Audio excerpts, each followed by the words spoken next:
La première des choses qu'ils entendront de lui sera « Où sont mes serviteurs qui ont cru en moi sans m'avoir vu ?»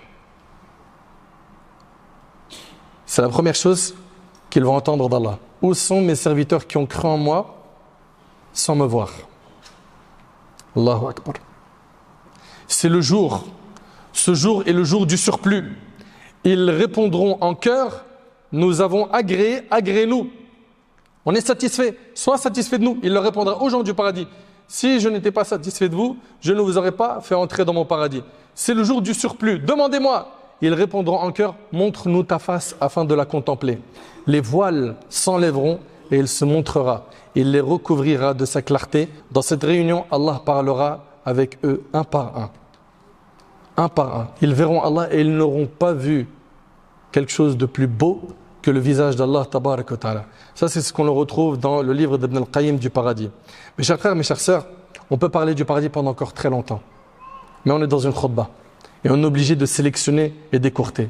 La question que je me pose et que je vous pose, c'est est-ce qu'on a retroussé nos manches pour le paradis? Est-ce que réellement on est motivé? On est dans un mois où si on ne se réforme pas pendant ce mois, quand est-ce qu'on va se réformer? Si dans ce mois-là tu ne te repens pas, quand est-ce que tu vas revenir vers Allah? Si dans ce mois tu ne prends pas des résolutions, quand est-ce que tu vas le faire? Tout ce que tu as entendu du paradis ne te donne pas envie d'y accéder? Tu n'aimerais pas faire partie des habitants du paradis? Mes chers frères, mes chères sœurs, ce qui nous est demandé pour le paradis, c'est d'être ambitieux, de se retrousser les manches, de se booster.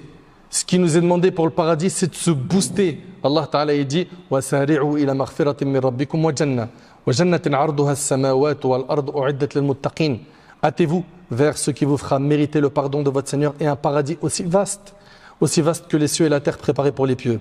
Allah Ta'ala il dit concernant les gens du paradis كانوا قليلا من الليل ما يهجعون وبالأسحار هم يستغفرون وفي أموالهم حق للسائل والمحروم. Il dit subhanahu wa ta'ala, ils dormaient peu la nuit. Allah Ta'ala les décrit en disant, ils dormaient peu la nuit, ils passaient leur nuit en prière. Est-ce qu'on fait partie de cela? Ou on passe notre nuit sur Netflix, sur TikTok, sur Twitter? Regardez, ils dormaient peu la nuit.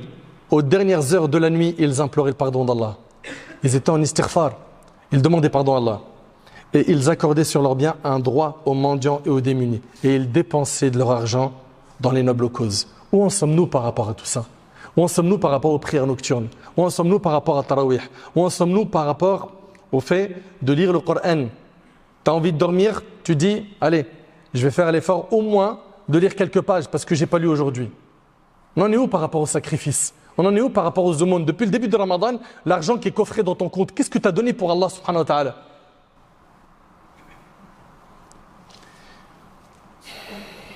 Ce mois-là, c'est le mois du repentir, c'est le mois de l'invocation, c'est le mois des efforts.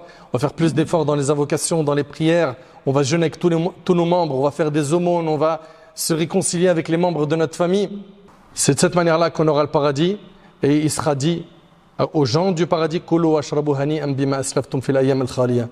on dira aux hôtes du paradis, mangez et buvez en toute quiétude, en récompense de ce que vous avez accompli durant les jours passés sur terre.